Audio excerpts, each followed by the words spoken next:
بسم اللہ الرحمن الرحیم الحمد لولیہ والصلاة والسلام علی من لا نبی بعد۔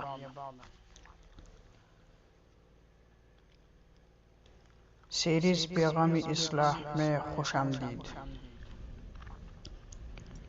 اس قسط میں ہم ایک اور اہم اور حساس موضوع پر بات کریں گے جو ہماری ایمان اور معاشرتی تعلقات کو براہ راست متاثر کرتا ہے، اور وہ ہے نفاق۔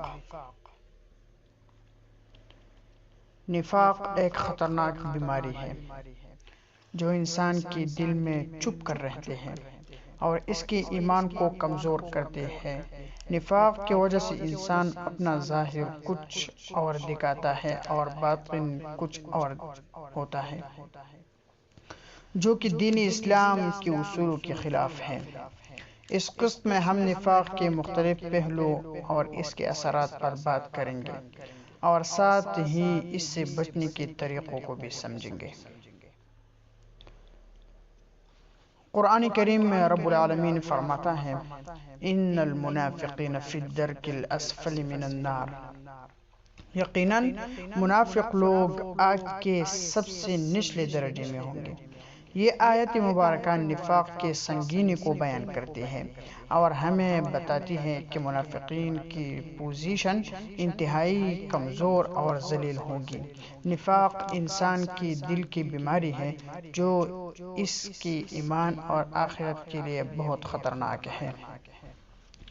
نبی کریم صلی اللہ علیہ وسلم کے حدیث مبارک کا مفہوم ہے، جو شخص دل میں تین چیزوں کا مالک ہو وہ منافق ہے، خواہ وہ روزہ رکھے، نماز پڑھے اور یہ دعویٰ کرے کہ وہ مسلمان ہے۔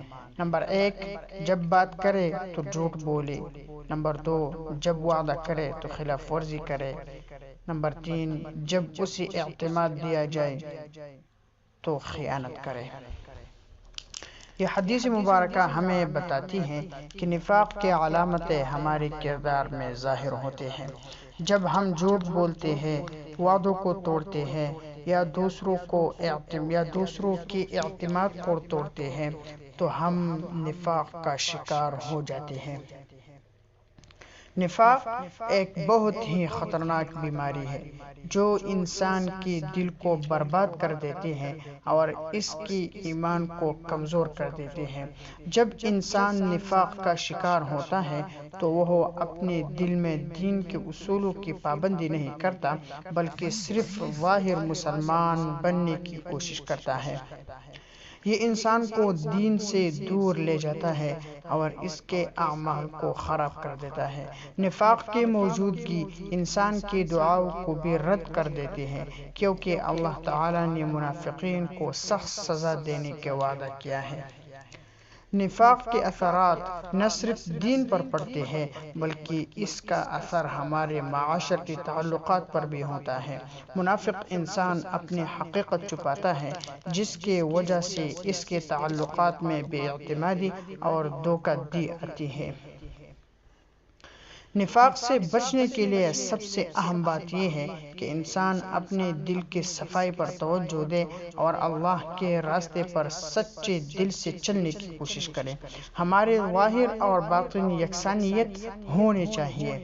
ہم جو کچھ بھی ظاہر کرتے ہیں وہی ہمارے دل میں بھی ہونا چاہیے۔ جب ہم اللہ کے ساتھ سچا تعلق رکھتے ہیں تو ہم اپنے اعمال اور قول میں یکسانیت لاتے ہیں اور اس سے نفاق دور ہو جاتا ہے۔ دوسرا طریقہ یہ ہے کہ ہم اپنے عبادات میں اخلاص پیدا کریں اور اپنے اعمال کو اللہ کی رضا کے لیے کریں۔ جب ہم اللہ کے لیے کچھ کرتے ہیں تو ہماری نیت خالص ہوتی ہے اور اس سے نفاق کے علامات دور ہو جاتے ہیں۔ آج کے اس قسط کا پیغام یہ ہے کہ ہمیں اپنے دلوں کو صاف رکھنا چاہیے اور نفاق سے بچنا چاہیے۔ ہمیں اپنے ظاہر اور باطن میں ہم آہنگی پیدا کرنی چاہیے اور اللہ کے راستے پر سچے دل سے چلنا چاہیے۔ اللہ ہمیں نفاق سے بچائے اور ہمارے دلوں کو صاف کرے۔ آمین۔